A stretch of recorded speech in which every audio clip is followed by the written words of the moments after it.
Continuamos en la UNED y estamos hablando de historia de las religiones. En concreto estamos hablando del budismo. Vamos a afrontar esta segunda parte. Hablemos de las fuentes. Buda no escribió nada. Sus discípulos recogieron sus máximos y dichos, su enseñanza, y los guardaron en su memoria. Solo cuando se empezó a debilitar el recuerdo, se pusieron por escrito. Durante mucho tiempo se ha considerado el canon palí, el Theravada, como el transmisor auténtico y fidedigno del pensamiento y dichos de Buda. El canon palí se divide en tres partes o cestos, llamados pitakas, Tripitaka. 1. El Sutta Pitaka.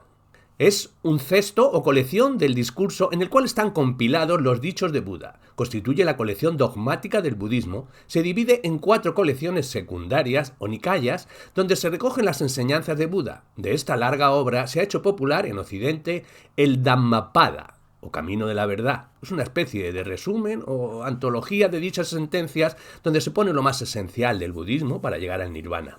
Segundo, el Vinaya Pitaka. Son normas o disciplina de la confraternidad o monocato budista, muy útil para la descripción de las reglas monásticas, las ceremonias, las devociones, las sanciones, etc. Esta sección no alcanza el interés de los laicos que siguen las enseñanzas del maestro, pero sin una reglamentación precisa. Y el tercero, el Abhidhamma Pitaka. Constituye una investigación supletoria, una serie de tratados más detallados donde se hace una explicación de más alto nivel a base de diálogos entre discípulos y maestros como los catecismos clásicos. Hablemos de los monjes budistas.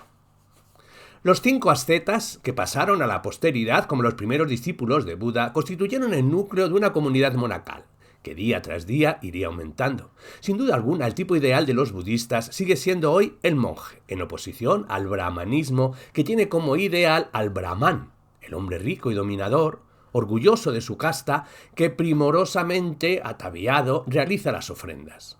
Los monjes budistas viven retirados en sus monasterios. No pueden tomar parte en danzas profanas, sesiones de teatro, fiestas en general. No pueden llevar adornos, no pueden usar ungüentos y perfumes.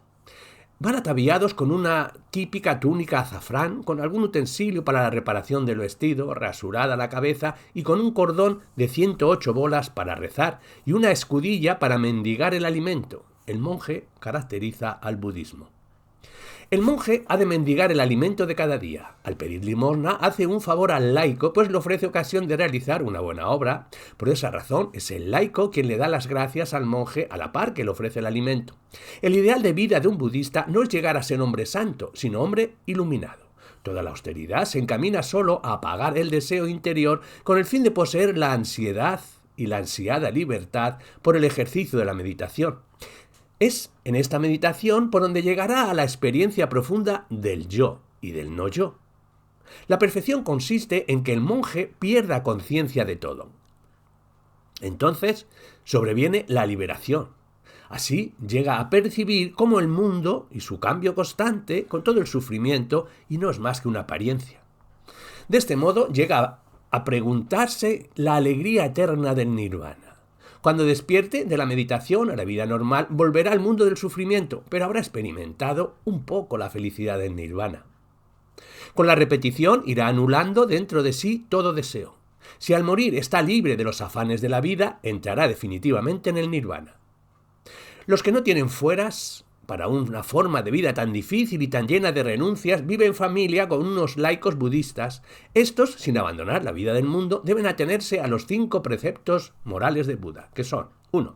No matarás ninguna vida. 2. No cogerás lo que no se te ha dado. 3. No practicarás la impureza. 4. No dirás mentiras. Y 5. No tomarás bebidas fuertes ni licores intoxicantes que causen somnolencia. Hablemos del ateísmo de Buda. Buda nunca dio respuesta a la pregunta sobre Dios. Cuando le preguntaban si había o no Dios, si había o no alma, su respuesta siempre fue: nada digo sobre las dos cosas. No diré ninguna respuesta sobre ello, porque yo no sé nada seguro sobre Dios y sobre el alma. Buda es un ateo frente a la religión brahmánica, ya que no acepta la doctrina del alma universal, el Brahma, y la identidad del alma individual con Brahma, porque según aquella se logra la liberación de la rueda de las reencarnaciones. Buda, sin embargo, no niega la existencia de los dioses, pero estos nada pueden hacer por el hombre, ya que ellos también están sujetos a la ley del karma y a la transitoriedad. Estos dioses son para él una de las 5 posibilidades de las reencarnaciones: plantas, animales, espíritus inferiores, hombres y dioses. Los devas, o dioses, son así seres inferiores al nirvanado, aquellos que han logrado liberarse del dolor mediante la enseñanza de Buda. Los dioses sienten envidia de Arhan.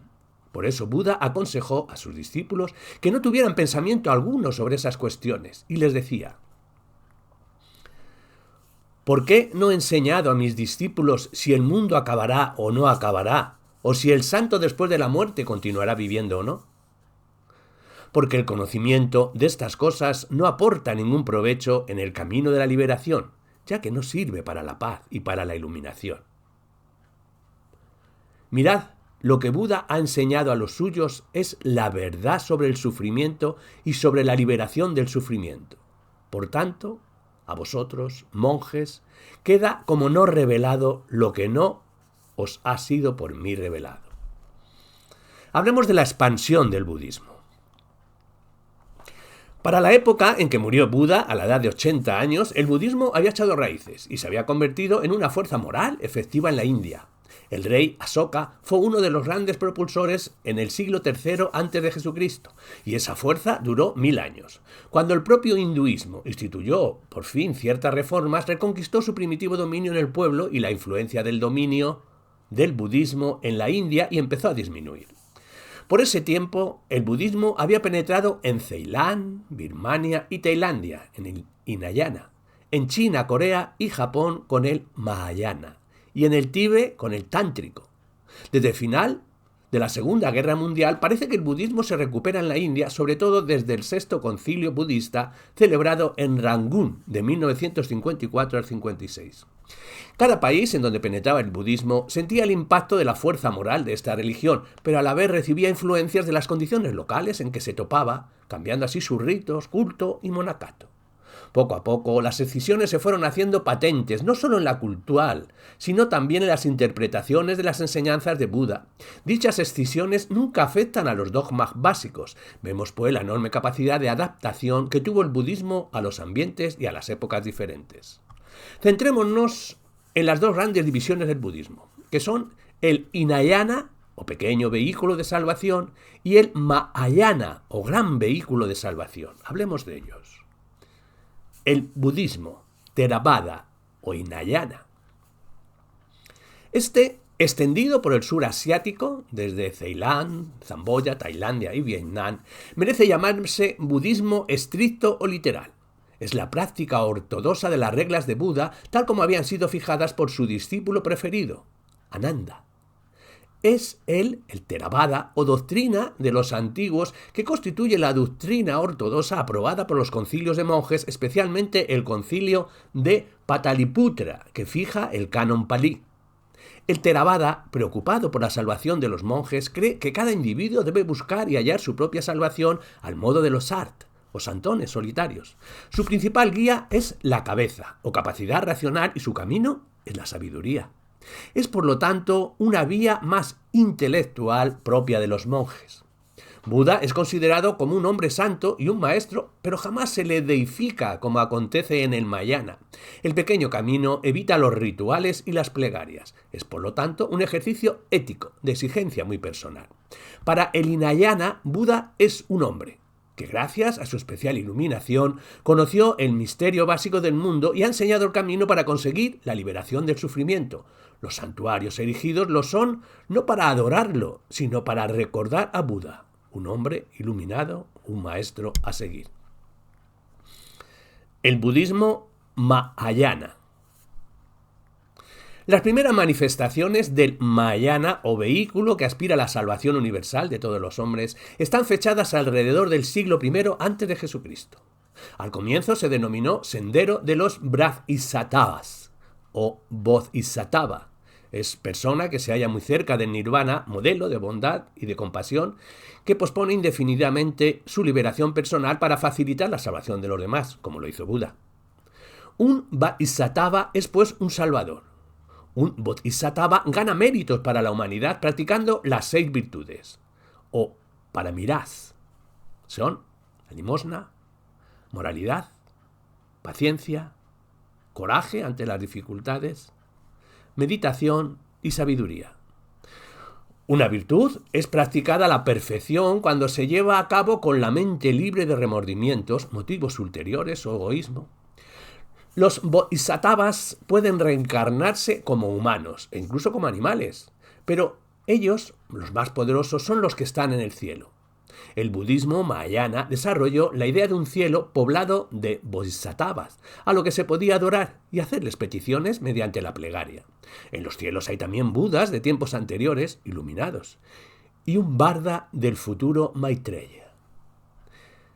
El bodhisattva no exige de sus devotos el camino austero del monje, sino que fomenta la devoción personal. Es el sendero de los laicos. La religión es así trabajo de todos, ya que ningún hombre vive solo.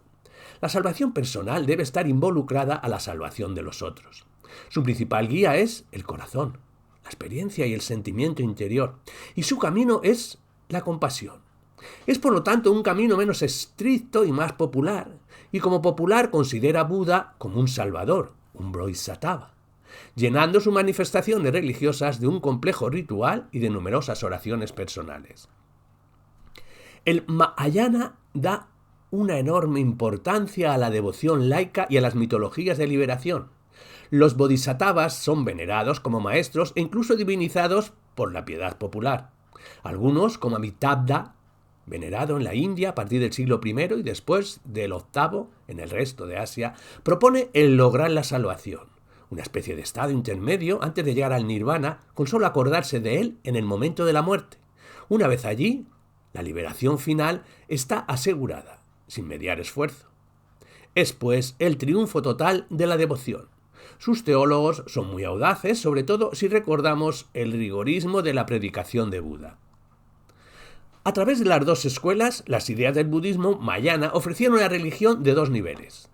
Una para los intelectuales, yogacara, exigente y minoritaria, y otra, el madhyamika, a nivel popular, basada en devoción a los budas y bodhisattvas, más asequible para la mayoría. Hoy el Mahayana está extendido por China, Tíbet, Corea y Japón. En el Tíbet existe una variante muy interesante que es el lamaísmo, y en el Japón triunfa con las variantes de las sectas Zen. Las diferencias en el Theravada o el Hinayana con respecto al Mahayana son, en cuanto al ideal, en el Hinayana se la denomina Arhat y en el Mahayana es el Bodhisattva. La meta en el Hinayana es el Nirvana o octuple camino y en el Mahayana la budización por la devoción.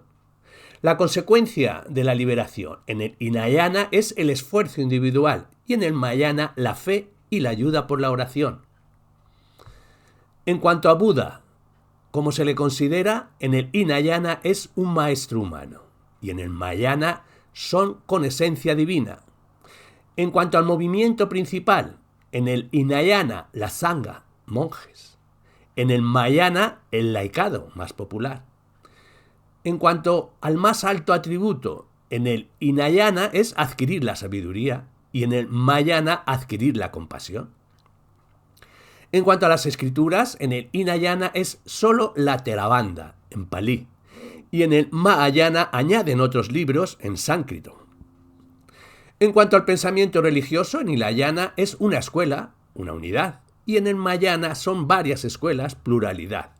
Y por último, en cuanto a la expansión, en el Hinayana es meridional y en el Mahayana septentrional. Hablemos del budismo tántrico o lamaísmo. Alrededor del siglo V de nuestra era surgió en la India una nueva variedad de budismo. Se llamaba Vajrayana, el rayo o budismo tántrico, vehículo diamante. La filosofía mahayana es la razón fundamental de Vajrayana, aunque éste utilizaba una nueva técnica para alcanzar la salvación, el Tantra. El Tantra es el nombre con que se denominan los manuales o guías que contienen las técnicas para alcanzar la iluminación. El tantrismo desarrolló un sistema de creencias y prácticas comprendidas solo por sus adeptos, llamados gurús, los cuales eran expertos en el uso de manuales. Los tantras utilizaban hechizos mágicos, mantras, diagramas ocultos, mandalas, y gestos manuales simbólicos, los mudras. La meta consistía en alcanzar una unión mística con la realidad más allá de la realidad cotidiana. Por eso se simboliza esta unión mística como la unión entre un bodhisattva y su consorte femenino. Es a través de la meditación donde el devoto alcanza una unidad interior con el bodhisattva, experimentando la felicidad y la realidad suprema. El Vajrayana se extendió por el Nepal, China y Japón, pero su gran desarrollo y elaboración tuvo lugar en el Tíbet, donde a los budistas se le llamó lamas. Un lama no necesita ser monje.